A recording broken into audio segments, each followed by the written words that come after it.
and President Putin. So welcome. It's a great privilege. It's a pleasure to see you again. Likewise. So our topic today is an interesting article written by Professor Karaganov with the title "Age of War," in which, well, you outline how the world is changing and the conflicts or wars that awaits us. Now, I wanted to start off with an argument on an article that you previously made, which has been considered controversial because you argued in favor of lowering the thresholds for Russia's use of nuclear weapons. So I remember when we were in Sochi in October, Putin addressed you directly concerning this argument. And, well, he didn't support changing Russia's nuclear posture. However, I found your argument to be very interesting because the premise is based on a real problem, which appears to be that nuclear deterrence no longer seems to function to the same extent it did in the past. I mean, during the Cold War, it would have been unthinkable that either side would have used their own weapons to strike deep inside the territory of, well, Russia or United States, even through a proxy. It's, now we see people like Anthony Blinken arguing it's not up to the U.S. to tell Kyiv where they should strike with U.S. weapons. So, and also, I guess many were shook by seeing the use of American cluster ammunition being used against civilian targets in Belgorod. So it just seems like one red line is breached after another. And to paraphrase, well, Joe Biden, he said, or to quote, he said that sending F-16s would start World War III, and yes, now he supports sending them. So it's so the red lines don't seem to be respected anymore. So I certainly agree with the argument that nuclear deterrence has been weakened, which is extremely dangerous. But what is the solution? Does it solve it to reduce the threshold of using them? So, anyways, that's why I thought, Professor Karaganov, if you can unpack this argument about altering Russia's nuclear posture. Thank you. It's not all about Russia's nuclear posture. The problem is much deeper than the break of the crossing of the red lines and of doing something unthinkable in the previous nuclear age, and that is, waging a war against a major nuclear power. Would have been asked, 4 years ago about that, he would say that is impossible. He would have said. Unfortunately, he's dead, and he hasn't been listened to for quite a few years. But the situation is much more complex and dangerous than simply NATO waging a proxy war, but actually a real war against Russia, which is outright dangerous and could lead only to three outcomes. One is that Ukraine would be overrun, which is most probable, but will bring sacrifices from Russians and especially from Ukrainians. The second is that, and collapses. The second is that a kind of a peace agreement would be reached, whereas south and east of Ukraine will rejoin Russia, while kind of a friendly regime, those in the West would call a puppet regime, totally demilitarized and friendly to Russia, will be installed in the rest of Ukraine. The third, if that is not reachable, then it could lead to a direct confrontation. So the challenge in this particular for the West is whether to agree to a defeat, to get away with flying banners, agreeing that it has lost, but with dignity, or face a catastrophe. But this is a difficult.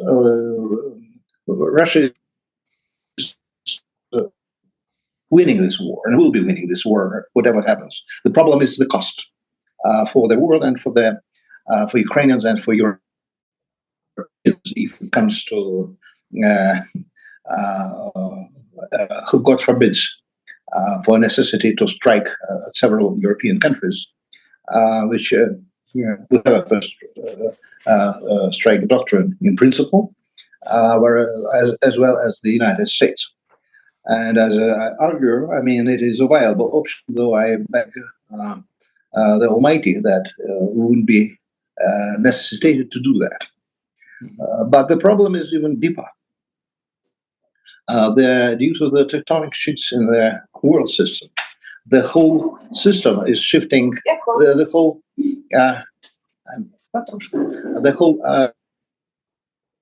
is changing. Many conflicts will emerge, and they could eventually lead to a world war, either by default, by just linking together, or by a desperate attempt by one of the powers to start a really big. The question is how to arrange for a dignified rollback of the West, which is inevitable. But the problem is that the rolling back to a dignified, hopeful place in the world system, the West could take the world with it into an abyss even. But then, even just putting away the West problem, we will have new imperialist competition of rising powers. The world is free. Russia, by undermining the foundation of the Western dominance, which it had for 500, have been having for 500 years, and there was military superiority, has undermined the system, and it freed the world. And so Indonesia in 10 years or 15 years will be a great power. Iran will be a great power. I mean, and they will compete, and it will, so we will have a rerun of the Australian system worldwide, and without a safety precaution, without and which was returned, we will have what I call an age of wars. So it is not only a question of immediate Russian Western on the territory of Ukraine. It is about the fate of the world. So it is not only Russia changing its nuclear policy, which it will change, of course, and it is. I assume it is changing, of course, but not publicly as of yet. But about whether we could arrive at some kind of an understanding of what will be the safety net for the future world. I get to make a quick few observations. I of course lived through the Cold War from the Western side. I mean, I was, in the West. I can remember how in the 1960s and 1970s, I remember that time very well, the big overriding fear that was shared by Western publics, by Western political leaders, especially after the 1962 Cuban Missile Crisis, was that we could find ourselves in a nuclear war. And it had very important effects on behavior. Firstly, it led to a very elaborate system of arms control being created between the Soviet Union and the United States. There was the Nuclear Non-Proliferation Treaty, which tried to halt the spread of nuclear weapons. There was also constraints on the behavior of the two superpowers against each other. So I can actually remember, reading in the newspapers, hearing on the BBC, how there were concerns, for example, when the United States during the Vietnam War was bombing the Vietnamese port of Haiphong, that might lead to attacks on Soviet merchant ships, and that this is considered to be incredibly dangerous. I can remember during the 1982 crisis in Syria and Lebanon, there were also concerns that if the United States launched airstrikes on Syria, that might result in Soviet technicians who were present in Syria being killed. And I can remember the British Defence Secretary, or former Defence Secretary, Dennis Healey, going on British television, saying this was unacceptably dangerous. And of course, there were huge protests whenever there was any danger of nuclear weapons or of nuclear war taking place. I can remember millions of people participating in Britain over those protests, All that fear has gone completely. It is not discussed anymore amongst people in the West. On the contrary, if you go to Western newspapers, what you constantly read, incessantly read, is that we must call Mr. Putin's bluff. Any danger coming from increasingly aggressive actions towards Russia, missile strikes on Russian positions deep inside Russia, whatever. Well, that danger does not exist because the Russians are only bluffing, and we should go ahead and do all of these things. And the pressure to do that is huge, and the counter pressure is all but non-existent. Now, I find that extremely worrying, perhaps because, as I said, I am a child of the Cold War and of the previous nuclear confrontations. And I am not sure myself that the way to deal with this is by adjusting the nuclear thresholds. But to say that there is a problem and that there is a real danger, I would completely agree with. And coming to a specific point, which you have made, Professor Karaganov, I have been following very, very closely the sort of things that people have been saying in the United States and in Britain about negotiations with the Russians to try to find a graceful end to the war in Ukraine. My clear view is that no negotiations like that are going to happen, that there was a policy debate in Washington about it, and that those who wanted to stop negotiations have in effect won.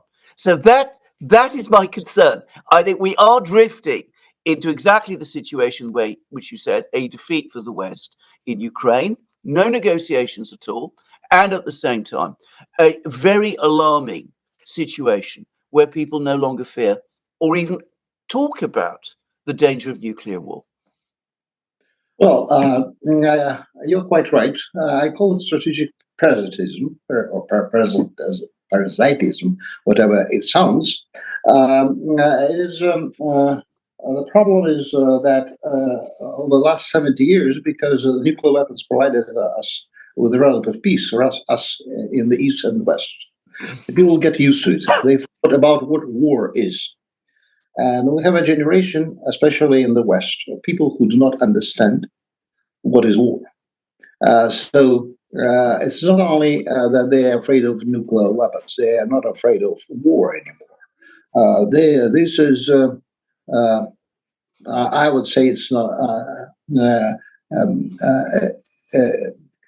it is a lack of strategic understanding, to put it politely.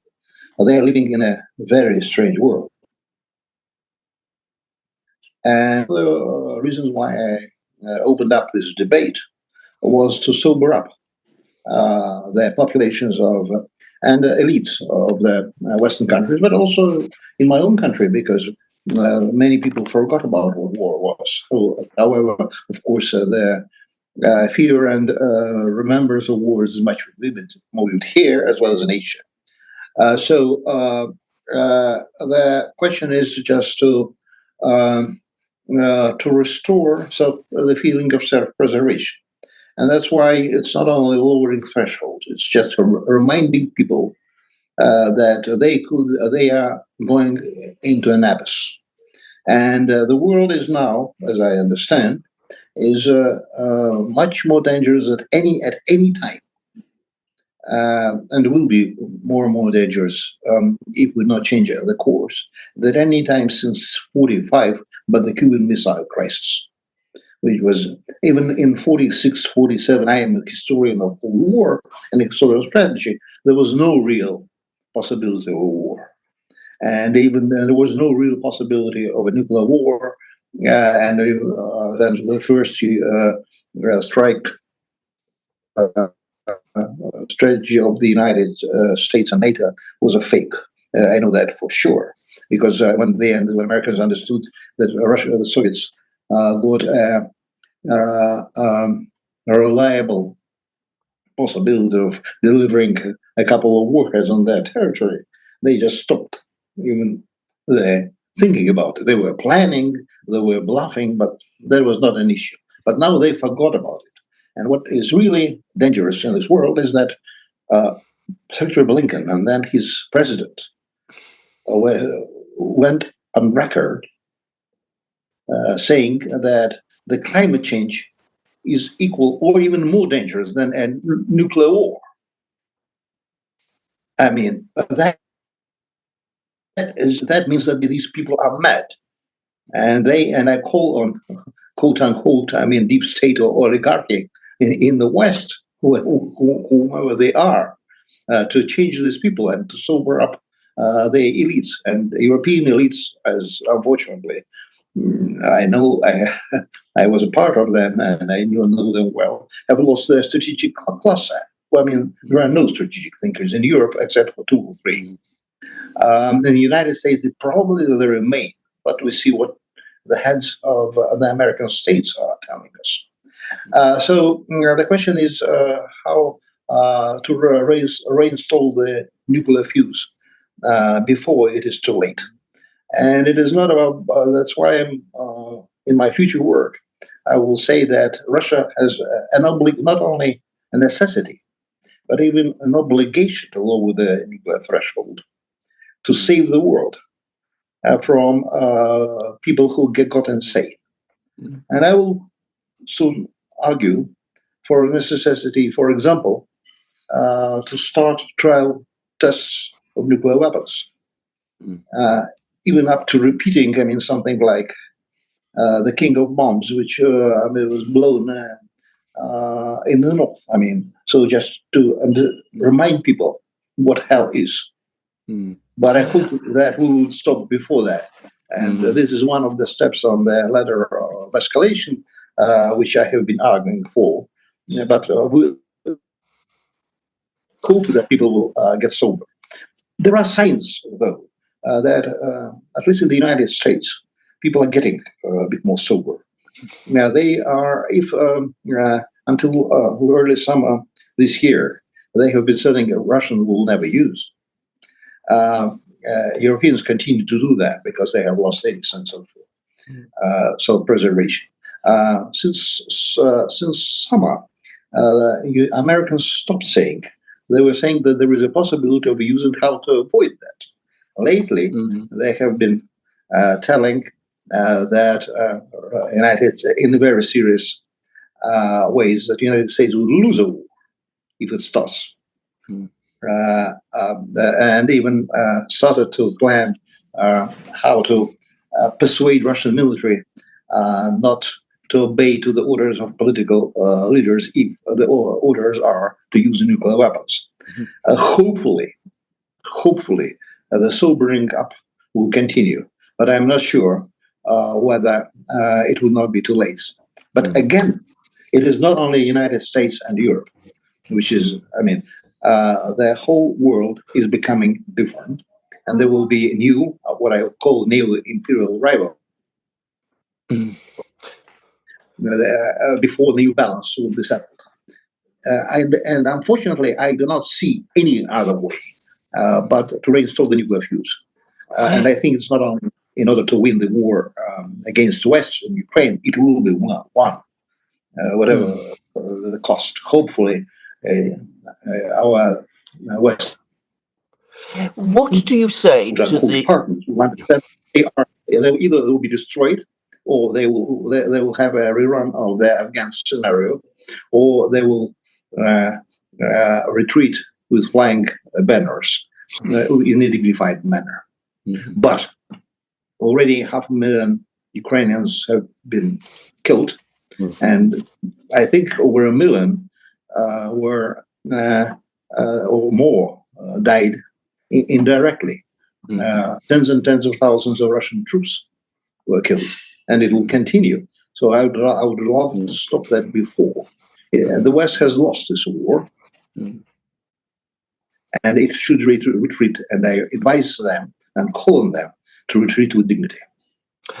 Can I just say I agree with that assessment. I would say that in terms of the events of the last year, 2023, the shock to the collective psyche of the West, or at least Western governments, of the defeat of Ukraine's summer offensive cannot be overestimated. I think there was a very, very widespread assumption that it would at least achieve some big effects. And the fact, I mean, I read articles about this, that, you know, the United States, Britain, Germany threw everything at Ukraine that they reasonably could or thought they could, that it all failed. They're still struggling to come to terms with that. But can I suggest an alternative to the one that you've been outlining, which is what about, rather than lowering thresholds, which again, as a child of the Cold War, I am very nervous about, what about working towards strengthening the institutional and diplomatic framework outside the West? I agree. I think it is going to be very, very difficult for a while to involve the West in direct negotiations. But Russia has been very effective, it seems to me, in building strong relationships with many countries. I mean, you mentioned Indonesia and Indonesia becoming a great power. Well, Russia actually has good relations with Indonesia. Indonesia has problems with other countries around it, but the Russians are always there. Mr. Lavrov is making quite an impact, even as we're speaking, in New York, where he has been at the Security Council. We see BRICS coming together in interesting ways, and a topic where Professor Diesen is far more informed than me. We also see processes of Eurasian integration now starting to take shape. Might it not be a more effective way to sort of say to the Americans and the Europeans, well, look, you're going down this incredibly dangerous path. It's catastrophic for you if you continue. But in the meantime, you're becoming isolated. I agree with you. Of course, I agree with you. It would have been better to do it by building a new system. The problem is that the old system is collapsing. The UN is not working. I mean, also all institutions are being eroded. The balance are changing, and we have a gap for about 15 to 20 years. Regional base of the global majority plus West, including West, hopefully, will be built. This is an opening, but it is also a gap. And this gap has to be filled. I hope that, 15 years from now, we shall have a new institutional framework, which of the global majority, including parts of the West, Europe will be out, United States will be still there, the great powers will form and power will form a new kind of an arrangement, UN plus, or even a new UN, maybe based on the Shanghai Organization or BRICS plus, because UN unfortunately has totally degraded. There are some institutions within the UN system which are still useful, but we see the total degradation of the system. And of course, non-proliferation treaty is not working, and that's why I, unfortunately, philosophically, totally agree with your premise. I do not see the possibility of building something viable and stable unless we live through this period without a major nuclear war. I wanted to ask. Hopefully, even without any nuclear war. So that's why I'm saying that. If it comes to use of nuclear weapons against some European countries, a collective Europe, which has already, again, like in Napoleonic and Hitler times, is attacking Russia, we could punish them, but that would be terrible because I am partly European, and I do not want Europeans to die and Europe to collapse totally. But we have, and of course, we are talking with the Chinese, we're talking with Indians, we will talk with, on the ways of building up new system and on the ways of strengthening nuclear deterrence, and even on the new theory of nuclear deterrence, because it's useless at this juncture to talk, unfortunately, with our American or European partners. By the way, they are forbidden to talk to us. It is dangerous if they come to Russia and talk seriously with Russians. They will be called to the police. I know quite a few, or else a few cases like that. It's not. Things are difficult here too, but not as bad. Russians are traveling and returning back without being asked what they had been doing before. But that is a side question. The question is this gap. And to fill this gap, I think, and also to solve Ukrainian problem or Russian Western problem in Europe, which is, by the way, of course, now in the center. However, it is not the center. The central issue is the major shift of power in the world, which started, of course, before 2008. It started already in the 60s and in the 50s and the 60s. But then all of a sudden it was stopped by a collapse of the Soviet Union for its own reasons. But now it goes on with more and more speed. So this period should be directed by cold-blooded hands. And if people do not have cold-blooded brains, you have to reinstall some kind of brains into their heads, even with the help of a stick. Hopefully, only showing a stick, not using it. Well, as the turns seems to decline very quickly, I was curious what you see the likely pathway to a direct war between NATO and Russia, because I remember back in December of 2021, before Russia invaded, the former director of Russia analysis at CIA, George Beebe, he gave this interview where he indicated that Russia could go to war because the risk or the threat of doing nothing became greater than the threat of actually doing something.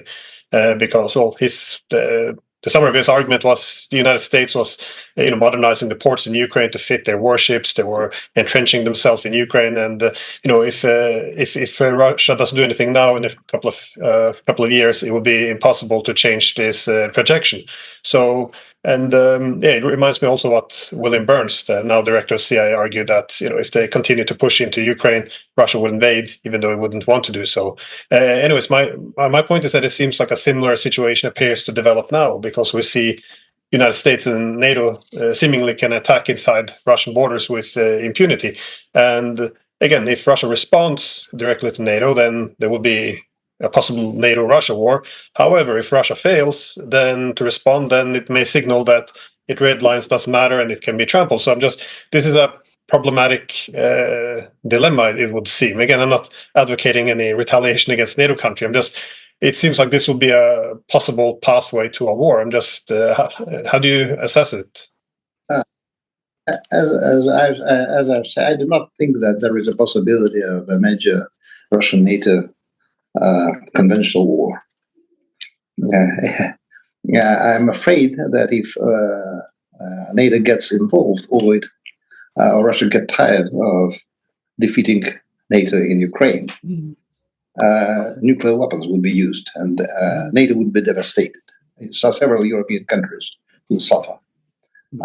Germany will pay its debts to the humanity, first of all, but some others will also will also suffer. And I'm a Russian, and I remember the words of Dostoevsky about the tyranny of children. So I do not want that. But in order to save the world from their insane people or insane countries, sometimes we'll have to do that. I am persuading my government and people around the world. We're having a lot of debates on that our Western partners should stop. I have been warning for 25 years, in 1997, since the founding act, that it could come to war. Then I was telling everybody that there will be a war. Then I was telling my own countrymen that we should stop. But we were not making war, start a war. Unfortunately, we procrastinated for too long. I think it should have been started earlier. And the ultimatum maybe would have avoided that tragedy. President Putin said, also he admitted that we procrastinated for too long. But now the question is absolutely simple. We shall win one way or another. The problem is the cost. And the cost for Ukrainians, which are devastated, the cost for Europeans, and the political costs. But I hope that it will stop before. But again, I'm returning to my basic point. It is not only a European issue. You see that, the flare-ups of conflicts are everywhere. The Gaza conflict there, terrible attack of terrorists, but then something close to a genocide of Israelis is recreating an unstable war in Middle East, because Israel is losing one of the repercussions is Israel is losing its legitimacy in the world. But it's only one point. You see that everything is changing, and then Pakistan starts to attack Iran and vice versa, and things will go on indefinitely. And there is already small flare-ups already in the Latin American. 5 or 6 wars are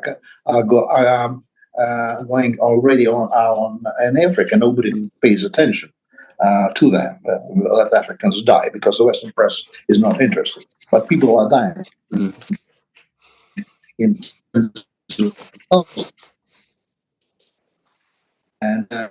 And we leave the rules period by reinstalling nuclear fuse. I assume that there will be more nuclear powers. I think that the most stable system, which will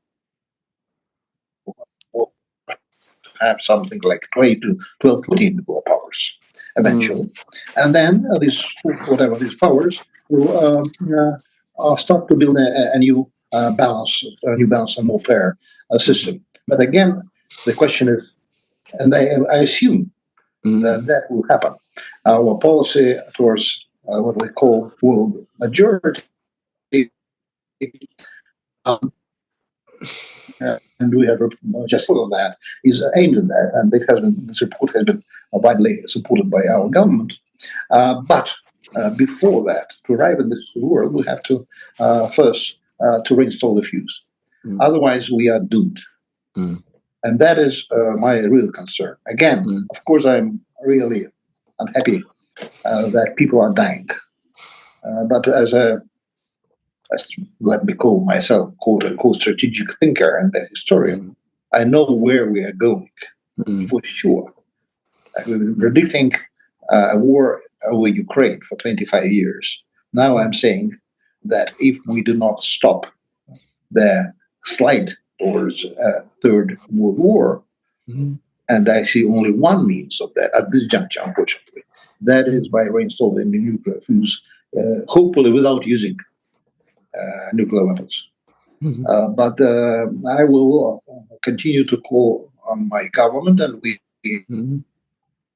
are together with our colleagues on new concept of deterrence and new strategy of deterrence, because all deterrence have several functions. So, as President Diesen has mentioned, most of them are not functioning anymore, and we have to rethink even that.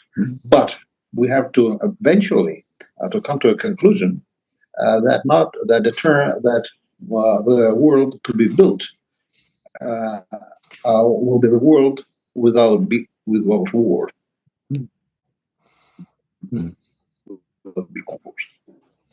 Because the big wars, especially in the world of multiple powers, is forbiddingly desperate. But we have to live for this 10 to 20 years. Well, can I just say, just a few points to follow up? I mean, you may be interested to know, I don't know whether this has reached Moscow yet, but I think the plan in the West about Ukraine is that when the Russians win, which I think most people now understand that they will, you're going to try to foment an insurgency there. This is the new, apparently, plan that people are talking about. I think it's a disastrous plan, by the way. It's a terrible plan for Ukraine, and I think it's also a terrible plan for Europe. But I'm not going to spend time discussing it. Though, as I said, I think it is a terrible plan at multiple levels. But again, I wonder whether diplomatic approaches don't sometimes achieve the very kind of outcomes that you're talking about. I mean, we've seen this big rapprochement between Russia and North Korea. Now, North Korea acquired nuclear weapons because it felt threatened by the United States. I mean, that was the only reason. We now know that North Korea decided to acquire nuclear weapons. It had no other reason for doing so. In the 1990s, it didn't have nuclear weapons, and it didn't have a nuclear weapons program. There's worries about Iran. If Iran ever does go down the route of acquiring nuclear weapons, it will be because, again, they are worried about the United States, which is now talking openly, by the way, of missile strikes on Iran, and they see nuclear weapons as providing them with some degree of protection. But what we are seeing is that countries that are vulnerable, like North Korea, like Iran, are able now to move forward, and they're able to go again to the other side, to Russia, to the BRICS states. They're able to reopen trading systems.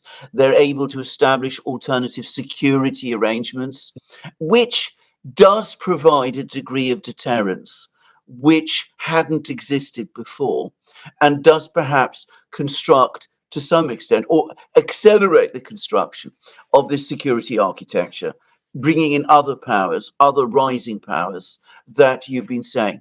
So isn't that perhaps, again, the more effective way of going about this thing, restraining the West by building relations with countries like Iran, building relations with countries like North Korea, closing off options for the Americans or people in the West to attack these countries in a way that they think will not be damaging to themselves. The turn of history is, or the title of history, is going in the direction which Russia likes. But the problem is, of course, losing people. And we think that eventually we will arrive at the which you are talking about, and where we will have, of course, multiple great powers, a much more fair system, a much more fair political.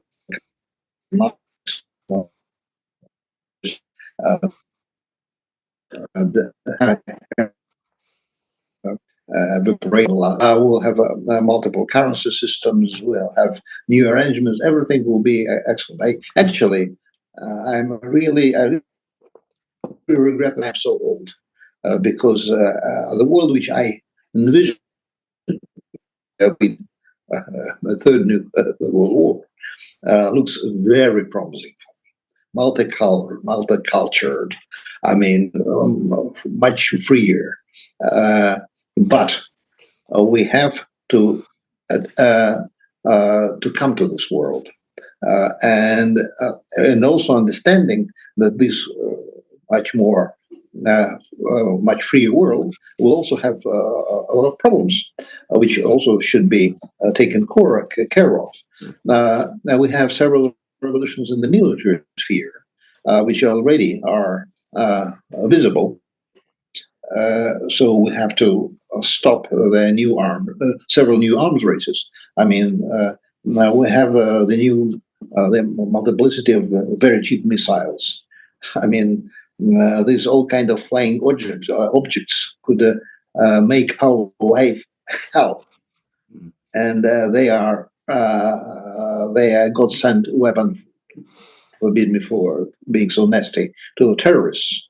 We have to prevent the use of biological weapons, which are very obvious already, and people are talking about X factor, etc. But we all know that, I mean, biological weapons are being prepared, and in order to deter biological, we also have to reinstall deterrence. And that would need a new culture, and it would need a change of mentality of the peoples in the new world.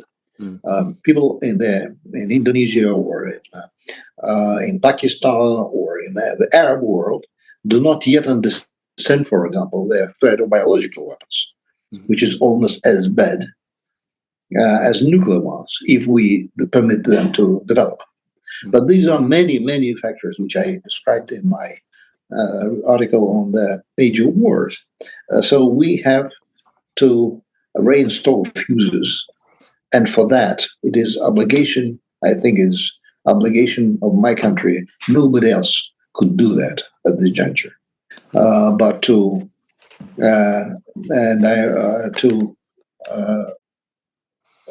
lower the threshold, to go up the ladder of escalation. Hopefully, of course, stopping short of use of nuclear weapons.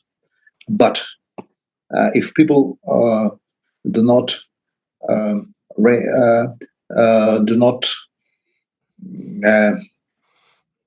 come to senses, we are inevitably will have wars all over, and nuclear weapons will be used here or there. So and biological weapons could be used. By the way, biological weapons, which are not very much debated, are weapons of the poor. They are cheap, and their dissemination is cheap with all kind of these drones. So there are many other problems which we are facing, but which we do not want to talk about and to think about. And at this juncture, unfortunately, I do not see any other reliable instrument but reinstalling with your nuclear war.